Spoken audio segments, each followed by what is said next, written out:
अब मित्रों, ये पूंजीवाद में ये स्वतंत्रता है, दी गई। इसमें से क्या क्या चीजें पैदा हुई। अब जिसका उद्देश्य है प्रॉफिट को बढ़ाना, पहले भी प्रॉफिट वसूलते थे सामंती व्यवस्था में। दिन रात खेती में काम कर रहे हैं, खेतीहर भी काम कर रहा है, किसान भी काम कर रहा है, जो बंधुआ मजदूर है वो भी दिन रात काम कर रहे हैं। वो जीवित रहे इतना उनको दिया, बाकी का सब खींच लिया सामंतों ने। उसके आधार पर उनकी अमीरी बढ़ी, उसका कुछ हिस्सा राजा तक पहुंचा, उसके आधार पर राजा का राज चलते रहा। यह व्यवस्था तो थी ही, लेकिन इस व्यवस्था में राज्य का नियंत्रण होता था, सामंतों का नियंत्रण होता था, उनके सैनिकी बल का नियंत्रण होता था। पूंजीवादी अर्थव्यवस्था में सैनिकी बल का नियंत्रण के बगैर यह व्यवस्था खड़ी की गई। अब अगर प्रॉफिट ज्यादा कमाना है तो खर्चे कम होने चाहिए।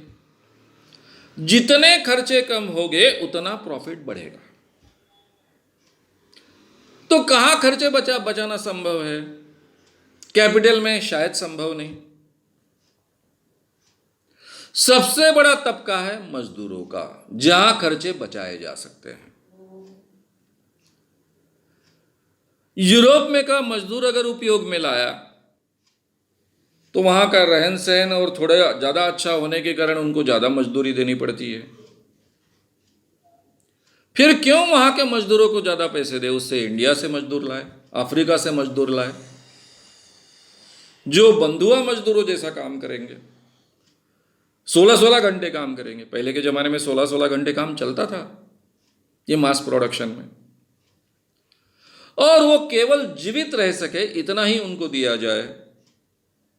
तो मजदूरों को कम मेहनताना देकर ये प्रॉफिट का मार्जिन बड़े पैमाने पर बढ़ाने की एक परंपरा इसमें से शुरू हुई।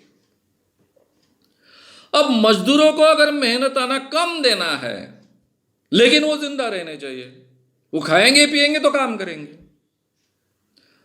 अब उनको जिंदा रहने के लिए आवश्यक क्या है? एक रहने के लिए छोटी सी झोपड़पट्टी। लेकिन छोटी सी अगर झोपड़पट्टी भी खड़ी करनी है तो जमीन छोड़कर बाकी जो चीजें हैं वो कहां से लाएंगे? वो सभी खेती से संबंधित चीजें होती है पहले के जमाने में। ईंटें भी गांव में बनती थी, खेती के साथ में बनती थी। तो नेचुरली उन सब चीजों की कीमत कम होनी चाहिए। अनाज की कीमत कम होनी चाहिए, कपड़ों की कीमत कम होनी चाहिए, ताकि मजदूर की जो आवश्यकता है, जीवनावश्यक चीजें उसके लिए जो आवश्यक है, उनकी कीमत कम होनी चाहिए। तो उसको मजदूरी देना संभव होगा। और इसलिए जैसे ही ये मास प्रोडक्शन कैपिटलिज्म पैदा हुआ, पनपने लग गया, बड़े पैमाने पर पनपने लग गया, तो उसमें एक बात ये मानी गई कि सबसे कम मजदूरी देना ही प्रॉफिट प्राप्त करने का एकमात्र जरिया बड़ा हो सकता है। बाकी जगह कटौती करना मुश्किल है। और इसलिए मेहनताना भी कम देना, और ये कम मेहनताने में वो मजदूर जिंदा रहे, इसलिए खेती के सभी उपज को कम दाम देना, ये सिस्टम खड़ी हुई। इसका मतलब क्या होता है मैं आगे समझाऊंगा आपको। और इसमें से बड़े पैमाने पर ये मास प्रोडक्शन कैपिटलिज्म चल निकला, क्योंकि इस कैपिटलिस्ट के पास, इस कारखानदार के पास जब ज्यादा प्रॉफिट आता है तो उसमें से नई मशीनें खरीदता है, अपना कैपिटल इन्वेस्ट करता है, नया कारखाना लगाता है, नया कारखाना लगाने के बाद में और ज्यादा प्रोडक्शन करता है, और ज्यादा प्रोडक्शन बेचकर ज्यादा प्रॉफिट कमाता है। ज्यादा प्रॉफिट उसको प्राप्त हुआ कि उसके आधार पर वो और एक नया कारखाना खोलता है। इस ढंग से ये साम्राज्य बढ़ते जाता है, और ये अर्थ सत्ता, एक बड़ी सत्ता उसमें से उभर कर आई। दुनिया में पहले भी अर्थ सत्ता को महत्व था, लेकिन इतना महत्व कभी नहीं था, क्योंकि उस पर राजा का नियंत्रण होता था, राजा उससे बड़ा था,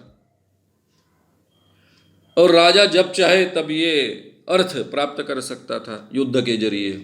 ये सिचुएशन अब नहीं रही। ये अर्थ सत्ता बहुत बड़ी। अब ये पूरी की पूरी औद्योगिक क्रांति जिसको कहा गया, ये किस आधार पर खड़ी रही? मजदूर को कम मेहनताना देना, और उस कम मेहनताने में वो जी सके इसलिए खेती उपज को कम दाम देना। इसके आधार पर ये पूरी यंत्रणा सामंती यंत्रणा से, सामंती व्यवस्था से, फ्यूडल सिस्टम से मास प्रोडक्शन वाले कैपिटलिज्म में रूपांतरित होते वक्त ये सिस्टम का उपयोग किया गया। इतना आप समझ लो, इतना आप ध्यान में रखो। अब जिन लोगों को, अपने ही देश के लोगों को इस ढंग से शोषित करना संभव नहीं था, जैसे ब्रिटेन के हैं या फिर यूरोप के बाकी भी कंट्रीज के हैं, उन्होंने क्या किया कि उनके जो उपनिवेश थे उनको शोषण का जरिया बनाया। जैसा ब्रिटिशों का राज पूरे दुनिया में था, लेकिन सबसे ज्यादा बड़े पैमाने पर खेती चलती थी भारत में, सबसे ज्यादा खेती का प्रोडक्शन था भारत में। तो उन्होंने सबसे पहले भारत का ये खेती का जो प्रोडक्शन है वहां से ये पैसा प्राप्त करने की कोशिश की। उसके लिए उन्होंने क्या किया, यहाँ के किसानों को, पहले भी किसान यहाँ कपास तो उगाता था, कपड़े गांव में बुने जाते थे, गांव का बुनकर कपड़े बुनता था, गांव में ही उसका उपयोग किया जाता था। उन कपड़ों में कोई स्पेशलिटी होगी तो बाकी के गांव के लोग आकर वहां से बार्टर सिस्टम से उसको लेते थे, या फिर व्यापारी लोग खरीद कर दूसरे देशों में जाकर बेचते थे। ये अतिरिक्त पैसा उनको मिलता था। लेकिन पूरे गांव के कपड़े पूरे होने के बाद इस सिस्टम को उन्होंने खत्म कर दिया। हमने वो देखा है। उन्होंने क्या किया, यहां कपास बड़े पैमाने पर उगाने के लिए किसानों को प्रोत्साहित किया। ये कपास को ढोना संभव इजीली हो, इसलिए रेलवे पूरी तरह से फैलाई गई। आप देखेंगे कि रेलवे जिस ढंग से फैलाई गई, वो जहां से उनको बहुत आवश्यक है, ब्रिटेन भेजना है सामान, वहां तक रेलवे बड़े पैमाने पर फैलाई गई, चाहे वो कपास हो चाहे बाकी खनिज हो। और उसके आधार पर ब्रिटेन के कारखाने चलने लग गए। यहां के किसानों का शोषण करते करते उन्होंने यहां की अर्थव्यवस्था पूरी तरह से तहस नहस कर डाली, खत्म कर डाली। नहीं तो उनका कपड़ा कौन खरीदेगा, उनका तेल कौन खरीदेगा, उनकी चीजें कौन खरीदेगा। ग्रामीण अर्थव्यवस्था जब तक चलेगी तब तक ये संभव नहीं था। भारत का किसान अंग्रेज इस देश में आने के पहले बाजार से केवल नमक खरीदता था, और बाकी जो चीजें होगी वो उसके जीवनावश्यक चीजों से अलग रहती थी। भाई कुछ मिर्च मसाले उसके एरिया में नहीं होते हैं तो वो ज़्यादा अच्छे ढंग के मसाले कोई है तो उसको खरीदेगा, फल खरीदेगा जो उसके एरिया में नहीं होते हैं। जो गांव के थोड़े बहुत अच्छे संपन्न लोग होते थे वो, फिर कोई जिस ढंग का वस्त्र हमारे यहाँ नहीं होता है, कोई स्पेशल वस्त्र है तो एक दूसरा वस्त्र शादी के लिए खरीदेगा। यही तक उसका बाजार से संबंध है। वो किसान को तेल के लिए भी, मिर्ची के लिए भी बाजार में आए, ये व्यवस्था अंग्रेजों ने निर्माण की। और परिणाम ऐसा हुआ कि ये किसान जो एक स्वयंपूर्ण देहात का हिस्सा था, वो एक शोषण का बहुत बड़ा हथियार बना। अब ये हथियार कैसा बना, ये हमको समझ लेना चाहिए। पूरे दुनिया का कैपिटलिज्म, केवल यूरोप का नहीं, आगे चलकर अमेरिका का भी, ऑस्ट्रेलिया का भी, पूरे दुनिया का कैपिटलिज्म खेतीहर के, किसान के शोषण के आधारित खड़ा हुआ है। और इसको मार्क्स ने बहुत अच्छे ढंग से बताया, समझाया दास कैपिटल नाम की किताब के जरिए।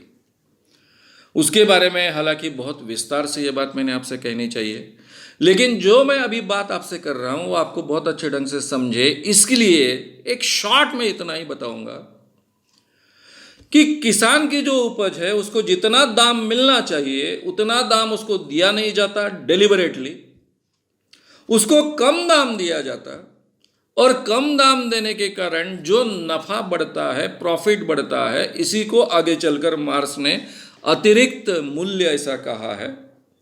ये अतिरिक्त मूल्य के जरिए बड़ा प्रॉफिट क्रिएट करने की यंत्रणा कैपिटलिज्म में पैदा हुई। हालांकि कैपिटलिज्म का पूरा विकास ही इसी के आधार पर खड़ा हुआ। ये अतिरिक्त मूल्य प्राप्त करो किसानों का शोषण कर कर, मजदूरों का शोषण कर कर, और ये अतिरिक्त मूल्य का रूपांतरण जो ज़्यादा प्रॉफिट में होता है, उसके कारण कैपिटल बढ़ता है, उसके कारण नए कारखाने खुलते हैं, उसके कारण नया उत्पादन बढ़ता है, उसके कारण विकास होता है। इस प्रक्रिया की शुरुआत होती है और इसको बढ़ावा देने का काम पूरे दुनिया में किया गया। इसी में से बड़े बड़े उद्योग विकसित होने लग गए, किसानों के शोषण के आधार पर, मजदूरों के शोषण के आधार पर बड़े बड़े उद्योग खड़े होते गए, बड़े पैमाने पर प्रोडक्शन होता गया। अब ये कारखाने जहां लगेंगे वहां बड़ी बस्तियां खड़े होने लग गई। शहरों में कारखाने लगे तो वहां की झोपड़पट्टियां बढ़ने लग गई। और धीरे धीरे अर्थशास्त्र में ये भी बात आई कि जब विकास होता है किसी देश का, किसी राज्य का, तो देहातों की संख्या यानी लोकतंत्र या फिर पॉपुलेशन वहाँ का कम होते जाता है, वो शहरों में शिफ्ट होते जाता है, और शहरों में ये पॉपुलेशन शिफ्ट होना ही विकास का लक्षण है। देहात सिकुड़ते जाएंगे, शहर बढ़ते जाएंगे, यही विकास है। अगर आपको ये वीडियो पसंद आया हो तो उसे ज़रूर लाइक करें, लोगों में ये अवेयरनेस फैलाने में हमारी मदद करें। वीडियो को ज़रूर शेयर भी करें। तो हमारे YouTube चैनल श्याम मानव को विज़िट करें। ऐसे सारे वीडियोस का आनंद लेने के लिए हमारे चैनल को सब्सक्राइब करें। उसके लिए सब्सक्राइब बटन दबाएं। नए वीडियोस का नोटिफिकेशन पाने के लिए बेल आइकन दबाएं।